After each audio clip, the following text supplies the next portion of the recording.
विकास कुमार बरोका हरियाणा शिक्षा विभाग के एजुसेट टेलीकास्ट में आप सभी प्यारे विद्यार्थियों का स्वागत करता हूं। और आज हम पढ़ेंगे 11th क्लास के अकाउंटेंसी विषय का टॉपिक अकाउंटिंग स्टैंडर्ड के बारे में। प्यारे विद्यार्थियों, आपने पिछले लेक्चर्स में अकाउंटिंग प्रिंसिपल्स के बारे में पढ़ा है। तो जो ये अकाउंटिंग प्रिंसिपल्स हैं, जिनके आधार पर पुस्तकों में लेखे किए जाते हैं, तो पहला पॉइंट है जर्नल एक्सेप्टेड अकाउंटिंग प्रिंसिपल्स थे हमारे, allow large number of alternative treatment of the same items, यानी कि जो भी एक ही तरह की सेम आइटम है उसको लेखे करने के तो लार्ज यानी कई तरह के अल्टरनेटिव हमारे पास थे। दूसरा पॉइंट है जो डिफरेंट ऑर्गेनाइजेशंस हैं, यानी कि बहुत सारे व्यवसाय हैं, व्यापारी हैं जो व्यवसाय में लगे हुए हैं, वो क्या करते थे, मे अडॉप्ट डिफरेंट अकाउंटिंग पॉलिसी, यानी कि प्रत्येक व्यवसाय की लेखा करने की अपनी अलग अलग नीतियां बनी हुई थी। हर व्यवसायी अपने तरीके से अपने व्यवसाय के अनुसार पॉलिसी बना रहा था और पुस्तकों में अपने लेखे कर रहा था, यानी कि अकाउंटिंग पॉलिसी डिफरेंट डिफरेंट उनके द्वारा फॉलो की जा रही थी। नेक्स्ट पॉइंट है, और ऐसा भी चल रहा था कि एक ही ऑर्गेनाइजेशन अलग अलग अकाउंटिंग पॉलिसीज का प्रयोग कर रहा था डिफरेंट डिफरेंट ईयर्स में, यानी कि एक साल में तो स्ट्रेट लाइन मेथड से उसने डेप्रिसिएशन लगा दिया फिक्स एसेट्स पर, और नेक्स्ट ईयर में रिटर्न डाउन वैल्यू मेथड से डेप्रिसिएशन लगा दिया फिक्स एसेट्स पर। तो इस तरह से जो डिफरेंट ऑर्गेनाइजेशन है या सेम ऑर्गेनाइजेशन है डिफरेंट डिफरेंट मेथड को या डिफरेंट डिफरेंट पॉलिसी को अडॉप्ट कर रहा था, तो इसके क्या परिणाम हुए। तो नेक्स्ट पॉइंट जो है, तो इसके ये परिणाम निकल कर आए कि जो इनकंसिस्टेंसी है, जो कंपैरेबिलिटी है, वो नहीं बन पाई, क्योंकि सभी अपने अपने पॉलिसी बना रहे थे, अपने अपने तरीके से लेखे कर रहे थे। तो जिसके कारण जो फाइनेंशियल स्टेटमेंट थी जो प्रत्येक व्यवसाय के द्वारा बनाई जाती है वित्तीय वर्ष के अंत में, वो इनकंसिस्टेंट होगी, उसमें स्थिरता नहीं रही और वो इनकम्पेरेबल होगी, उसकी तुलना नहीं की जा सकी, क्योंकि उनका जो बेस था, आधार था, सब पॉलिसीज थी सबकी अपने अनुसार उन्होंने बनाई हुई थी। तो ये एक समस्या थी। अकाउंटिंग स्टैंडर्ड की आवश्यकता क्यों महसूस हुई, क्यों जरूरत हुई अकाउंटिंग स्टैंडर्ड की। तो पहला पॉइंट है कि जो हमने पीछे लास्ट स्लाइड में पढ़ा है, जो प्रिंसिपल्स थे उसमें कुछ खामियां थी, जिसके कारण इनकंसिस्टेंसी और इनकम्पेरेबिलिटी की समस्या उत्पन्न हुई। तो इसीलिए ये महसूस किया गया कि जो certain minimum standard should be universally applicable, ऐसे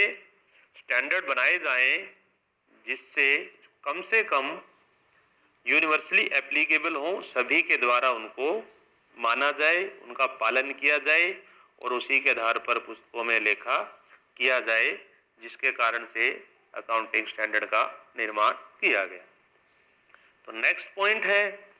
तो अकाउंटिंग स्टैंडर्ड बनाने के पीछे दूसरा कारण यह भी था कि जो स्टेटमेंट बनाई जा रही थी संस्थानों के द्वारा, व्यवसायी के द्वारा, उसमें रिलायबिलिटी, रेलिवेंसी, अंडरस्टैंडेबिलिटी, कंपेरेबिलिटी का अभाव था, क्योंकि सभी अपने अपनी पॉलिसी के अकॉर्डिंग उसका निर्माण कर रहे थे, वो यूनिवर्सली एप्लीकेबल या सब एप्लीकेबल नहीं थे। तो जिस कारण से अकाउंटिंग स्टैंडर्ड का निर्माण किया गया,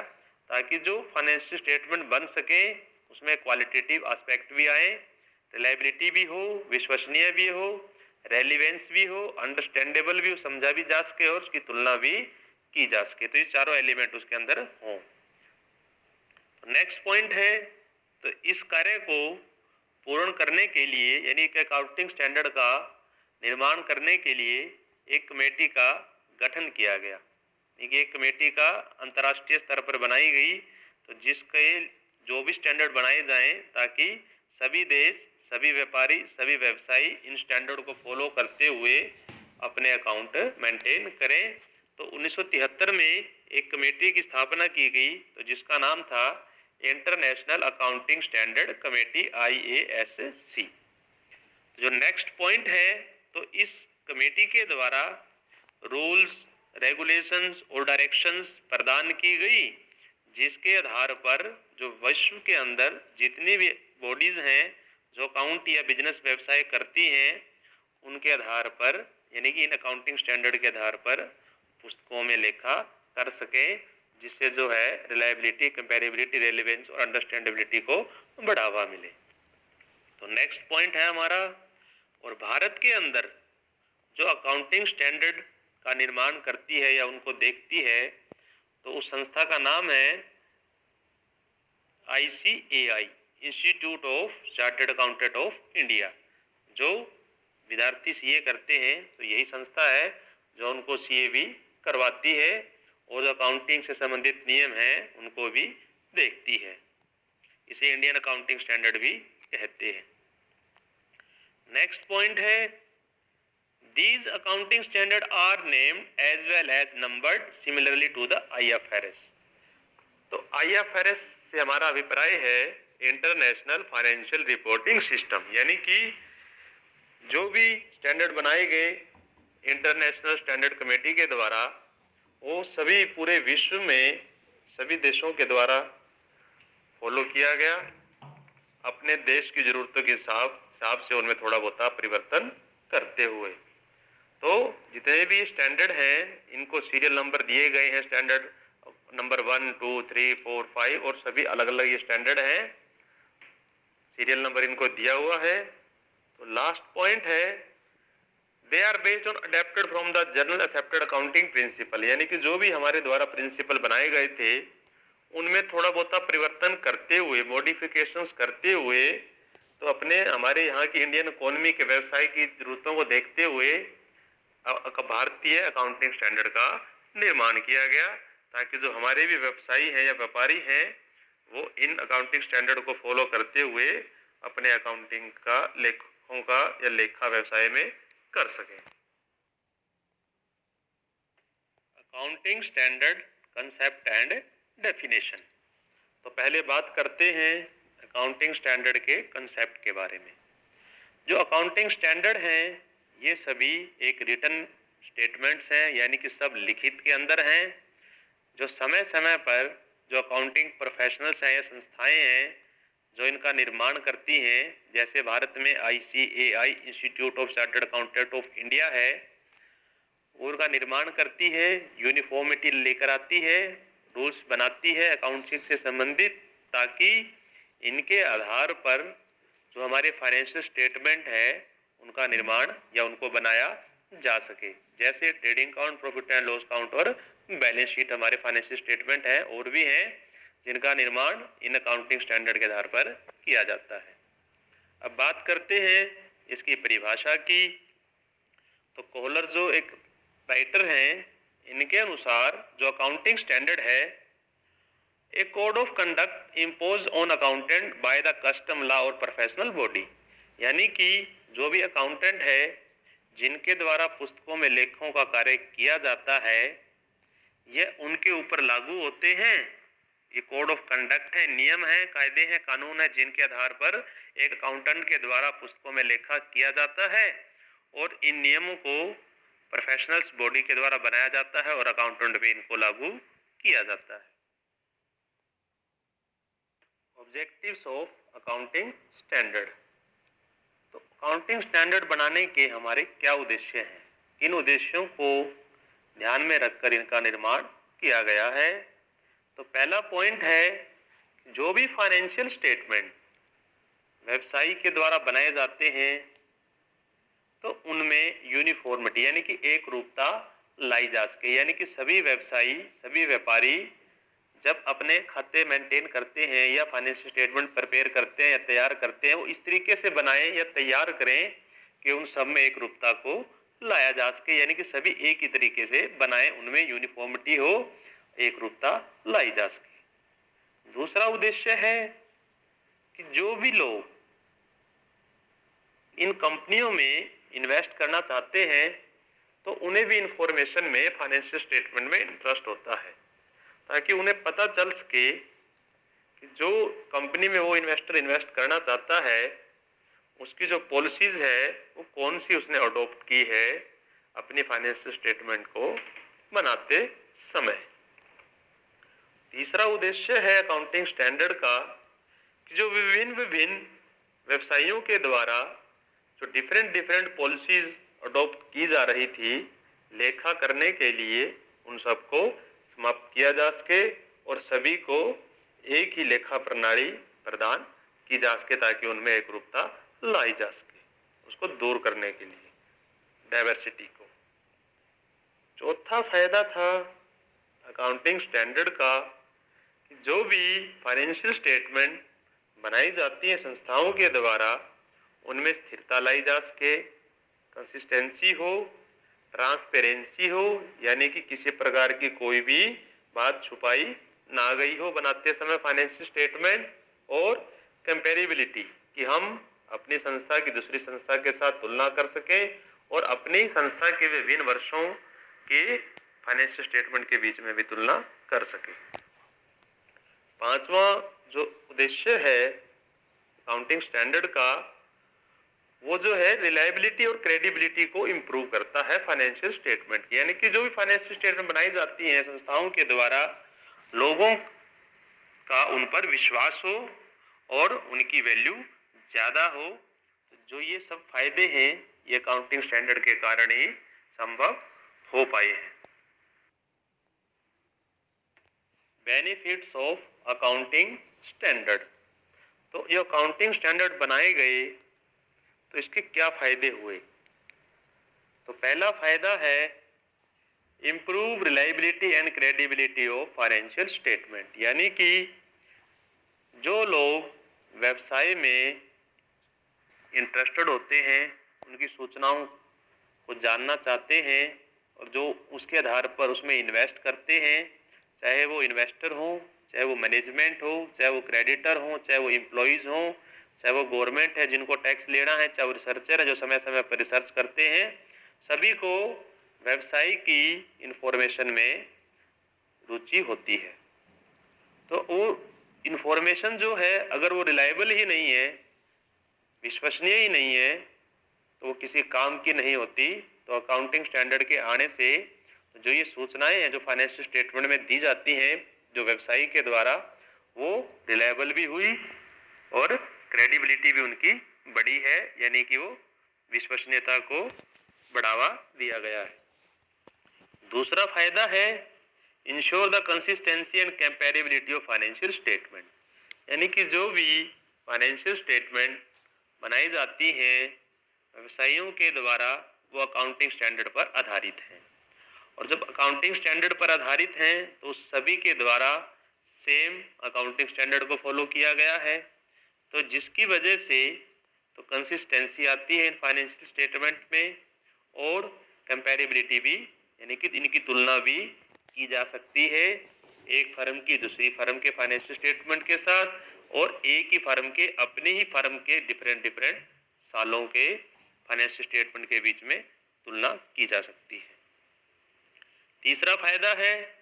difficult to commit fraud and manipulate the accounts, यानी कि पहले क्या था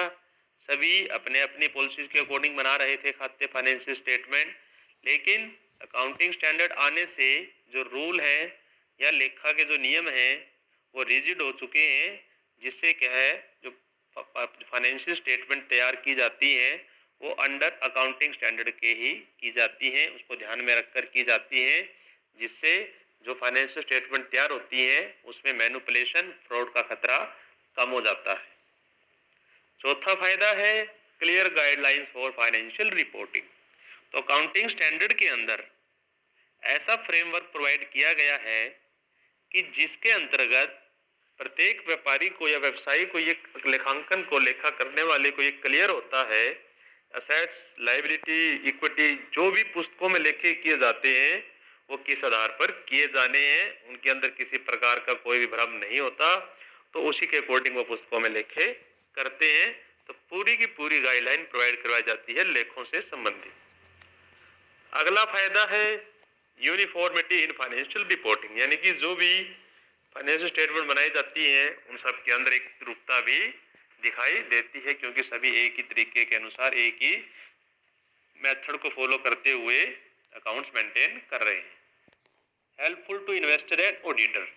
जो भी इन्वेस्टर हैं जो पैसा इन्वेस्ट करना चाहते हैं वो फाइनेंशियल स्टेटमेंट को देखकर ही पैसा इन्वेस्ट करते हैं। किसी कंपनी की वित्तीय स्थिति कैसी है वो पता चलती है फाइनेंशियल स्टेटमेंट से, उसी के आधार पर वो भी इन्वेस्ट करते हैं। और ऑडिटर, अगर सभी एक ही मेथड को फॉलो करते हुए अकाउंट मेंटेन कर रहे हैं तो ऑडिटर को भी ऑडिट करने में ज़्यादा परेशानी नहीं होती। तो सभी इसके फायदे हैं हमारे अकाउंटिंग स्टैंडर्ड के। जिस तरह से हर एक के फायदे और नुकसान होते हैं उसी प्रकार से अकाउंटिंग स्टैंडर्ड की भी अपनी कुछ सीमाएं हैं जो इस प्रकार हैं। पहली सीमा है रिस्ट्रिक्ट इनिशिएटिव, यानी कि अगर कोई भी कुछ नया करना चाहता है, कुछ नयापन उसके दिमाग में आता है तो वो नहीं कर पाएगा। क्यों?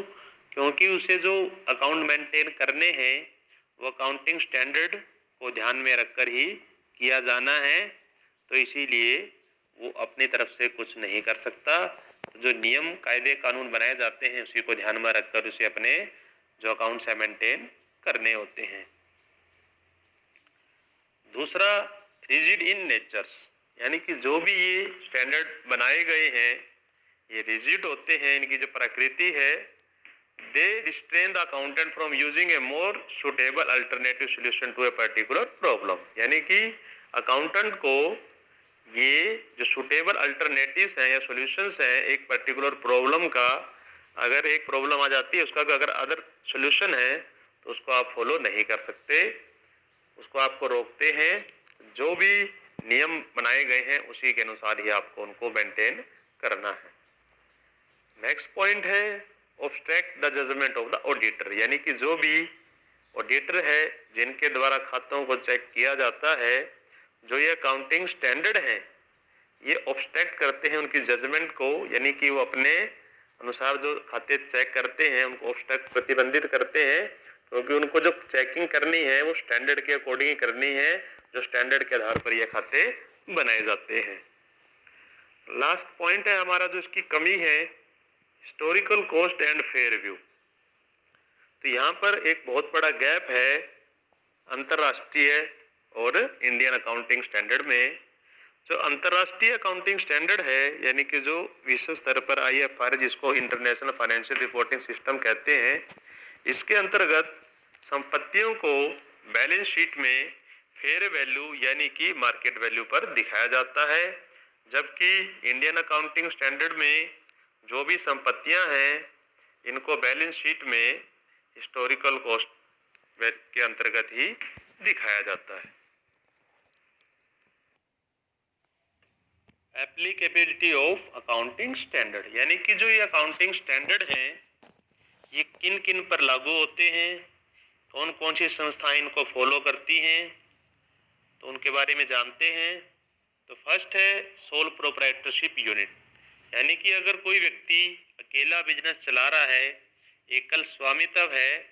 तो वह भी इन अकाउंटिंग स्टैंडर्ड को फॉलो करता है। दूसरे नंबर पे पार्टनरशिप फर्म, जब कोई व्यवसाय दो से ज़्यादा व्यक्तियों के द्वारा मिलकर चलाया जाता है उसे पार्टनरशिप कहते हैं, तो उनके द्वारा भी इन अकाउंटिंग स्टैंडर्ड को फॉलो किया जाता है। चाहे सोसाइटीज़ हों, चाहे ट्रस्ट हो, हिंदू अनडिवाइडेड फैमिली हो, एसोसिएशंस ऑफ पर्सन व्यक्तियों का समूह है, कोऑपरेटिव सोसाइटीज़ हैं या जितनी भी कंपनीज हैं, इन सब के द्वारा अकाउंट मेंटेन करते समय, लेखांकन लेखे करते समय, फाइनेंशियल स्टेटमेंट बनाते समय इन अकाउंटिंग स्टैंडर्ड को ध्यान में रखा जाता है, ये सभी पर लागू होते हैं। एक्सेप्शनल है इसके अंतर्गत, यानी कि जिन पर यह लागू नहीं होते, जो चैरिटेबल ऑर्गेनाइजेशन होते हैं या फिर जो कमर्शियल एक्टिविटी नहीं करती, इन जैसी कोई भी इंडस्ट्री जो कमर्शियल एक्टिविटी नहीं कर रही है यानी कि सोशल वेलफेयर में जो लगी हुई है, समाज सेवा का कार्य जो करती हैं, जिनका उद्देश्य लाभ कमाना नहीं होता, ऐसी संस्थाओं पर ये अकाउंटिंग स्टैंडर्ड लागू नहीं होते। Difference between international accounting standard या international financial reporting standard IFRS और इंडियन अकाउंटिंग स्टैंडर्ड के बीच में, दोनों में क्या अंतर है अंतर्राष्ट्रीय अकाउंटिंग स्टैंडर्ड और भारतीय अकाउंटिंग स्टैंडर्ड में? तो पहला अंतर का आधार है बेसिस, यानी कि जो IFRS है इंटरनेशनल फाइनेंशियल रिपोर्टिंग स्टैंडर्ड है या सिस्टम है, तो इट इज़ इंटरनेशनली रिकॉग्नाइज्ड, क्योंकि ये अंतर्राष्ट्रीय स्तर पर इसको मान्यता है और सभी जो देश हैं इसके द्वारा इसको फॉलो किया जाता है। और जो इंडियन अकाउंटिंग स्टैंडर्ड है ये अंतर्राष्ट्रीय जो स्टैंडर्ड बनाए जाते हैं उनका ही इंडियनाइज्ड वर्जन है, यानी कि अपनी इंडियन इकोनॉमी या अपनी भारतीय व्यवसाय की परिस्थितियों को ध्यान में रखते हुए इनमें परिवर्तन करते हुए ही भारतीय अकाउंटिंग स्टैंडर्ड का निर्माण किया गया यानी मॉडिफाइड वर्जन ऑफ IFRS। दूसरा डिफरेंस है अप्रूवल। जो अंतर्राष्ट्रीय अकाउंटिंग स्टैंडर्ड है इनका जो निर्माण है या जो इनको अप्रूवल है या जिनके द्वारा बनाया जाता है, जो कमेटी हमने पीछे भी पढ़ी थी, उसे इंटरनेशनल अकाउंटिंग स्टैंडर्ड बोर्ड कहा जाता है, जिनके द्वारा इसको अप्रूवल दी जाती है इन अकाउंटिंग स्टैंडर्ड को। और भारतीय इंडियन अकाउंटिंग स्टैंडर्ड को जो अप्रूवल है यानी कि बनाए तो ICAI यानी कि institute chartered accountant of India के द्वारा ये बनाए जाते हैं, फिर आगे कमेटी को दिए जाते हैं, फिर उसके द्वारा मिनिस्ट्री ऑफ कॉरपोरेट अफेयर को ये सौंपे जाते हैं और इनको जो मान्यता है वो मिनिस्ट्री ऑफ कॉरपोरेट अफेयर के द्वारा दी जाती है। उसके बाद फॉलोड बाय यानी कि कौन कौन इसको फॉलो करते हैं अंतर्राष्ट्रीय स्टैंडर्ड को और भारतीय स्टैंडर्ड को। अंतर्राष्ट्रीय जो स्टैंडर्ड है अकाउंटिंग, इनको विश्व के अंदर अनेक देशों के द्वारा मान्यता दी गई है, यानी कि उनके द्वारा प्रयोग किया जाता है इन स्टैंडर्ड का। जो इंडियन अकाउंटिंग स्टैंडर्ड है यह केवल भारत के अंदर ही फॉलो किए जाते हैं। बेस्ड ऑन यानी कि किस आधार पर निर्माण जो है इनका होता है। जो अंतर्राष्ट्रीय अकाउंटिंग स्टैंडर्ड है ये जो बेस्ड है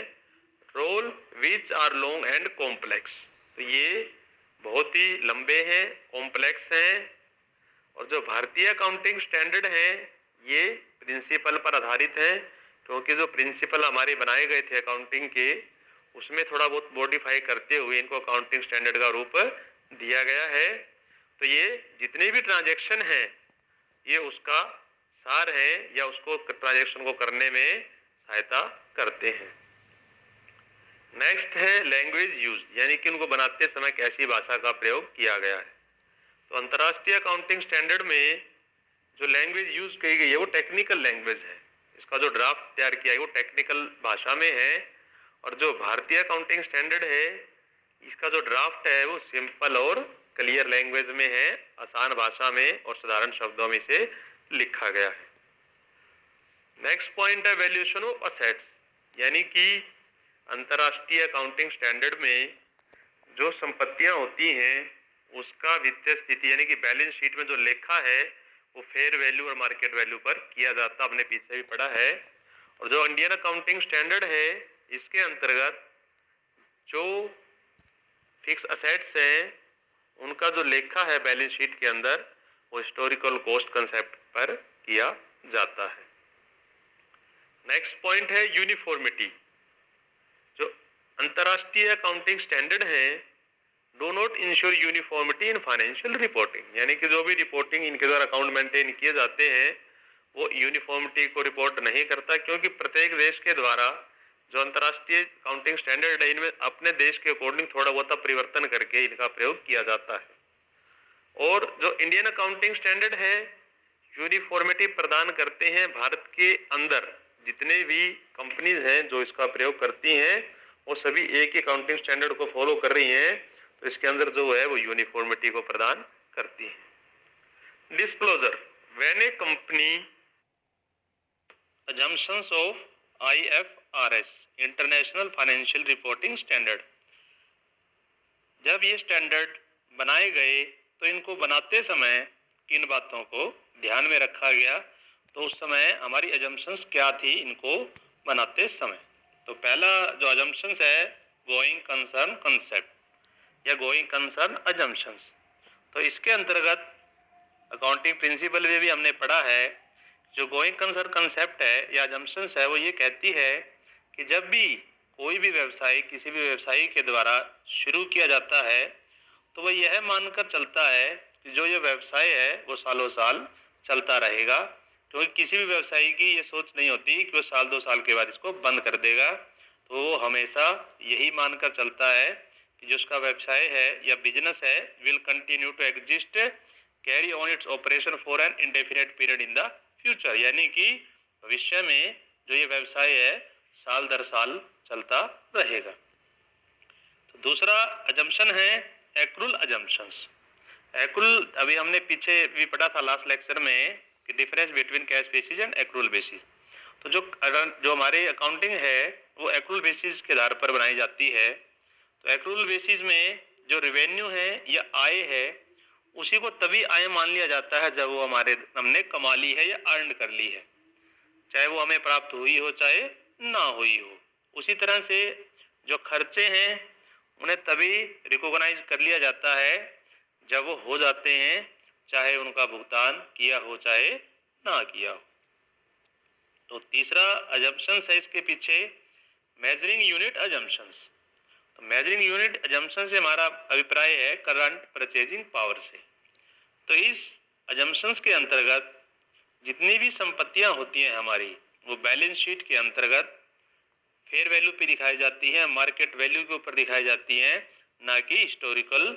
कॉस्ट के ऊपर। क्योंकि जो इंडियन स्टैंडर्ड है वहाँ तो हिस्टोरिकल कॉस्ट के ऊपर संपत्तियों को दिखाया जाता है बैलेंस शीट में, लेकिन जो IFRS है इंटरनेशनल स्टैंडर्ड है इसके अंतर्गत संपत्तियों को बैलेंस शीट में फेयर वैल्यू या करंट वैल्यू पर ही दिखाया जाता है। तो लास्ट हमारी अजम्पशंस है कांस्टेंट परचेजिंग पावर अजम्पशन। इस अजम्पशंस के अकॉर्डिंग जो भी हमारी वैल्यू ऑफ कैपिटल है उसे एडजस्ट किया जाता है महंगाई दर के हिसाब से, यानी इन्फ्लेशन के हिसाब से उसको एडजस्ट किया जाता है at the end of the financial year, एक वित्तीय वर्ष के अंत में। Need of IFRS international financial reporting system की क्या आवश्यकता है, इसके बारे में जानते हैं। तो पहला पॉइंट है easy access to global market. तो capital market have now become global, यानी कि जो पूंजी बाजार है वो वैश्विक स्तर पर पहुंच चुका है, क्योंकि कोई भी देश अकेला अपनी आवश्यकताओं की पूर्ति नहीं कर सकता, उसे दूसरे देशों से आयात और निर्यात करना पड़ता है, उनसे व्यवसाय करना होता है। तो इसीलिए जब एक देश दूसरे देश से व्यवसाय करता है, जब व्यवसाय जो ग्लोबल रूप धारण कर चुका है या वैश्विक स्तर पर पहुंच चुका है, तो प्रत्येक देश को दूसरे देशों से आयात निर्यात करने के लिए अंतर्राष्ट्रीय मुद्रा की भी आवश्यकता पड़ती है। इसीलिए जो कंपनी है उसे जो अंतर्राष्ट्रीय मुद्रा की आवश्यकता होती है, तो जो इन्वेस्टर हैं उस देश के जो कंपनी में इन्वेस्ट करते हैं जिससे हमारे पास मुद्रा आती है उस देश की, तो इन्वेस्टर तभी इन्वेस्ट करते हैं किसी कंपनी में, पहले वो उसकी वित्तीय स्थिति को चेक करते हैं, उसके अकाउंट्स को चेक करते हैं, और वो जो अकाउंट है उनकी जो रिलायबिलिटी है वो तभी हो पाती है यदि वो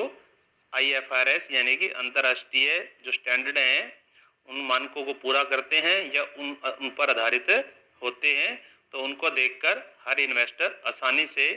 जो है उसमें इन्वेस्ट कर देता है, क्योंकि जो इसके अंतर्गत बनाए गए जो खाते हैं वो विश्वसनीय रिलायबल होते हैं। दूसरा पॉइंट है यूनिफॉर्मिटी इन फाइनेंशियल रिपोर्टिंग। जो भी खाते बनाए जाते हैं वो यूनिफॉर्म है, सभी के द्वारा एक स्टैंडर्ड को फॉलो करके बनाए जाते हैं और इनकी तुलना भी आपस में संभव है। नेक्स्ट पॉइंट है lower cost of capital raised abroad, यानी कि अगर आपको दूसरे देशों से फंड की आवश्यकता है, फंड कलेक्ट करना है या फंड चाहिए, तो उसकी जो लागत है वो कम हो जाती है। कैसे? जो कंपनी है अगर वो वैश्विक लेवल पर ऑपरेट कर रही हैं या कार्य कर रही हैं, तो जैसे मान लीजिए भारत की कंपनी अगर वो वैश्विक स्तर पर काम करना चाहती हैं तो उन्हें एक तो इंडियन स्टैंडर्ड के अकॉर्डिंग अपने अकाउंट मेंटेन करने पड़ेंगे। अगर वो भारत विदेशों में कार्य करना चाहती हैं, वहाँ की मुद्रा उन्हें चाहिए, तो उन्हें IFRS को फॉलो भी करना पड़ेगा। क्यों? क्योंकि जो इन्वेस्टर है वहाँ के वो IFRS के हिसाब से चलते हैं, यानी कि जो स्टैंडर्ड इंटरनेशनल है उसके अकॉर्डिंग भी आपको एक सेट मेंटेन करना पड़ेगा। और इंडियन स्टैंडर्ड के अकॉर्डिंग तो कंपनियां मेंटेन हमारी यहाँ की करती ही हैं, तो जो खर्चा है वो ज़्यादा हो जाती है हमारी, क्योंकि दो दो नियमों को फॉलो करना पड़ेगा, इससे लागत बढ़ जाती है। यदि आप IFRS को ही फॉलो कर रहे हैं तो आपका जो एक सेट से ही काम चल जाता है, जिससे क्या है आपकी जो लागत आएगी फंड रेज करने की वो कम हो जाती है, तो एक मेथड से ही काम चल जाएगा। तो नेक्स्ट है true and fair valuation of assets. बहुत बार हम पीछे स्लाइड्स में पढ़ चुके हैं, जो संपत्तियां हैं उन्हें बैलेंस शीट में ट्रू एंड फेयर वैल्यू पर दिखाया जाता है IFRS के अंतर्गत और करंट वैल्यू पे, और जो इंडियन स्टैंडर्ड है उसमें हिस्टोरिकल कॉस्ट वैल्यू पर दिखाया जाता है। नेक्स्ट पॉइंट है difficult to commit fraud and manipulation the accounts, यानी कि जो भी फ्रॉड है या खातों में छेड़छाड़ है वो संभव नहीं हो पाती, क्योंकि जो भी IFRS के द्वारा जो रूल्स बनाए गए हैं, जो तैयार किए गए हैं, जिनके आधारित खाते बनाए जाते हैं वो बहुत रिजिड हैं, यानी कि उनको इतनी आसानी से बदला नहीं जा सकता, और जो अकाउंट है वो उसके अकॉर्डिंग बनाए जाते हैं, एक अंतर्राष्ट्रीय स्टैंडर्ड को फॉलो किया जाता है, जिससे खातों में मैनिपुलेशन की संभावना कम हो जाती है। नेक्स्ट पॉइंट है इजी टू मेक कंपैरिजन, यानी कि जो कंपैरिजन है, कंपैरेबिलिटी है, वो इस स्टैंडर्ड की तुलना से संभव हो पाई है। आप कंपेयर कर सकते हैं एक खाते का दूसरी कंपनी खातों के साथ और अपनी फर्म का अपना डिफरेंट ईयर्स के साथ। Benefits of IFRS। तो पहला पॉइंट है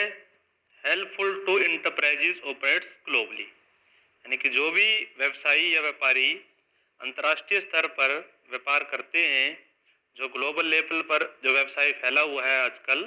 तो उसको आगे ले जाने में, अंतर्राष्ट्रीय स्तर पर पहचान बनाने में, वहाँ से निवेश इकट्ठा करने में ये हमारी सहायता करता है अंतर्राष्ट्रीय स्टैंडर्ड। दूसरा पॉइंट है हेल्पफुल टू इन्वेस्टर, यानी कि जो भी लोग आपके शेयर खरीदेंगे या आपकी कंपनी में इन्वेस्ट करते हैं अंतर्राष्ट्रीय स्तर पर, वो तभी संभव हो पाता है क्योंकि वो इन्वेस्टर जो है पैसा इन्वेस्ट करने से पहले आपके अकाउंट्स चेक करता है, और अकाउंट्स मेंटेन करते समय आपने अंतर्राष्ट्रीय स्टैंडर्ड मानकों को पूरा किया हुआ है, तो आसानी से आपको इन्वेस्टर मिल जाते हैं। अगला फायदा है हेल्पफुल टू इंडस्ट्री।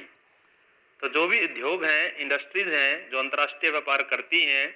अगर वो अंतर्राष्ट्रीय मानकों को फॉलो करती हैं तो उसकी जो रेपुटेशन होती है वो अच्छी होती है, इन्वेस्टर भी आसानी से मिल जाते हैं,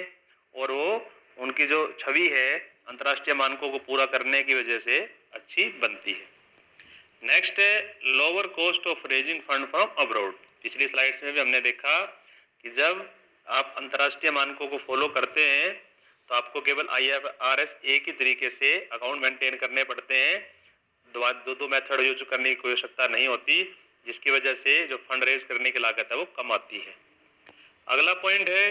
हेल्पफुल टू अकाउंटिंग प्रोफेशनल्स। जितने भी अकाउंटिंग प्रोफेशनल्स हैं, जो हमारे अकाउंटेंट वगैरह हैं, जो अकाउंट को मेंटेन करते हैं और जिन्हें IFRS की नॉलेज होती है, यानी कि इन मानकों के अकॉर्डिंग उसको में लेखा किस प्रकार किया जाता है, तो अंतर्राष्ट्रीय स्तर पर उन्हें जॉब मिलने में भी आसानी होती है, जो ये प्रोफेशनल अकाउंटिंग में कार्य करते हैं। लास्ट है true and fair view of assets. तो यानी कि संपत्तियों को बैलेंस शीट में करंट वैल्यू या ट्रू एंड फेयर वैल्यू पर ही दिखाया जाता है। अब तक हमने पढ़ा है IFRS की अजम्पशंस के बारे में, उसकी नीड्स के बारे में और उसकी बेनिफिट्स के बारे में। अब हम पढ़ते हैं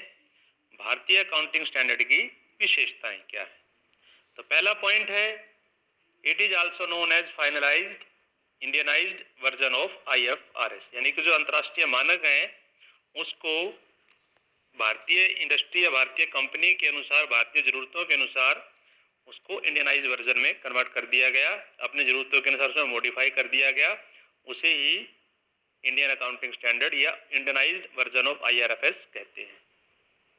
सेकंड पॉइंट है cover comprehensive and wide area comprising revenue expenses losses assets liability and equity, यानी कि इसके अंतर्गत हर एक आइटम से संबंधित, चाहे वो रेवेन्यू है, चाहे वो एक्सपेंसेस, चाहे लॉसेस, चाहे एसेट्स, लायबिलिटी और इक्विटी, हर एक के संबंधित प्रिंसिपल स्टैंडर्ड मेंटेन या बनाए गए हैं, ताकि आपको किसी की भी एंट्री करने से कोई सी प्रकार की कोई भी मन में भ्रम ना रहे, सबके जो नियम है वो क्लियर है। नेक्स्ट पॉइंट है बेस्ड ऑन प्रिंसिपल्स। जितने भी अकाउंटिंग स्टैंडर्ड है हमारे, वो सारे के सारे हमारे अकाउंटिंग प्रिंसिपल पर बेस्ड हैं। उन्हें ही मॉडिफाई करके जो अकाउंटिंग स्टैंडर्ड में किया गया है। और जो बैलेंस शीट में as per principle associated with each item, यानी कि जो जितने भी आइटम हैं, जितने भी ट्रांजेक्शन हम करते हैं, वो सभी के सभी प्रिंसिपल पर ही बेस्ड है। लास्ट पॉइंट है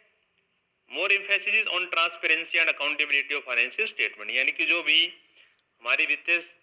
खाते हैं या वित्तीय स्टेटमेंट हैं हम बनाते हैं, तो वो सब के अंदर ट्रांसपेरेंसी होती है। क्यों? क्योंकि अकाउंटिंग स्टैंडर्ड को फॉलो किया गया है, वो कंपेरेबल है, वो रिलायबल है, अंडरस्टैंडेबल है। तो ये सब चीज़ें, और अकाउंटेबिलिटी भी है इसकी, यानी कि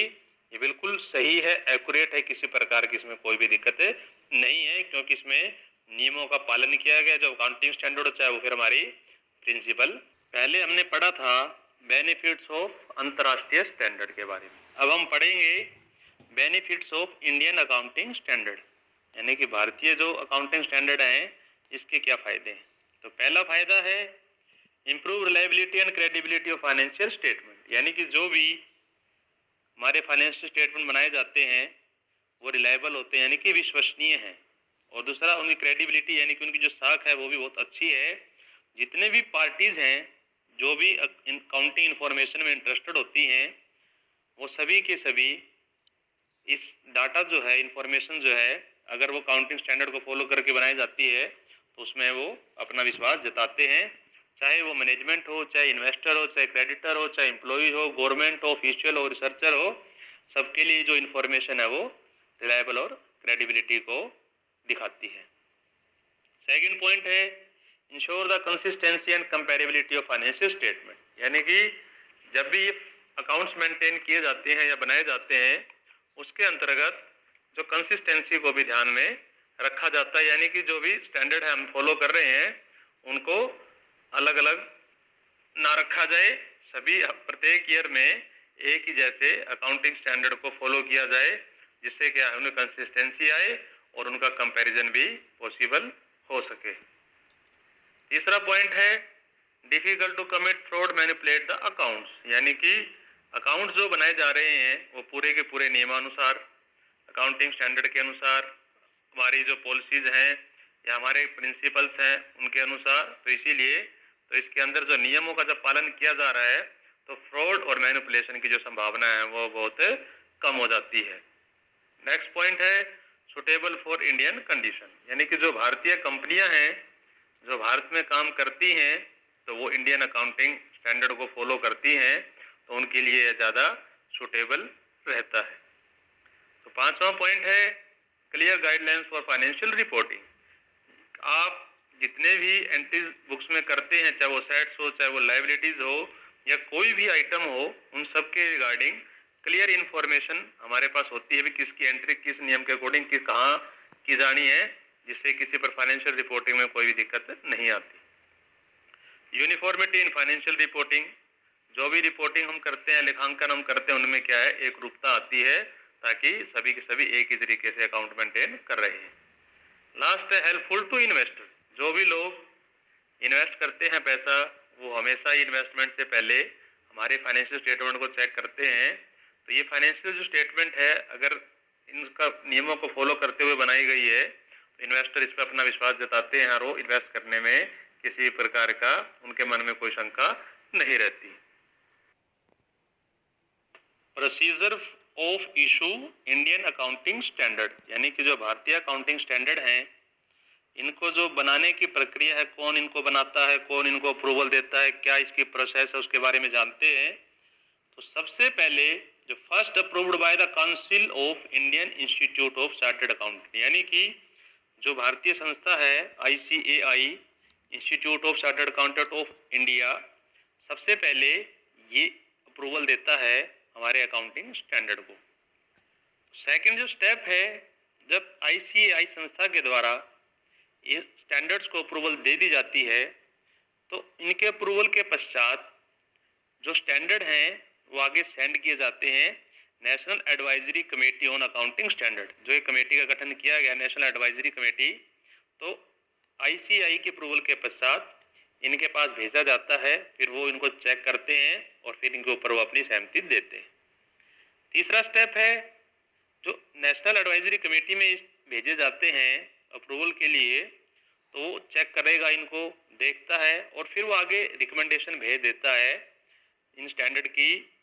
मिनिस्ट्री ऑफ कॉरपोरेट अफेयर को, ताकि जो हमारा मिनिस्ट्री ऑफ कॉरपोरेट अफेयर है जो इन मामलों को देखता है उससे अप्रूवल हो जाए। तो अगला स्टेप है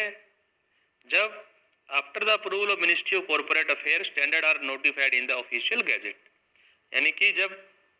मिनिस्ट्री ऑफ कॉरपोरेट अफेयर के द्वारा इन स्टैंडर्ड को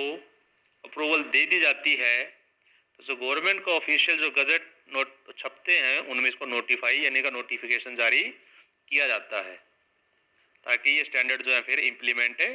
कंपनियों के द्वारा इनको फॉलो किया जा सके। तो लास्ट है अब पॉइंट हमारा, जो गवर्नमेंट ऑफ इंडिया यानी भारत सरकार है अब तक 41 इंडियन अकाउंटिंग स्टैंडर्ड का नोटिफिकेशन जारी कर चुकी है, जिनको फॉलो करके भारतीय कंपनियों के द्वारा या भारतीय जो व्यवसाय है अपने अकाउंट मेंटेन किए जा रहे हैं।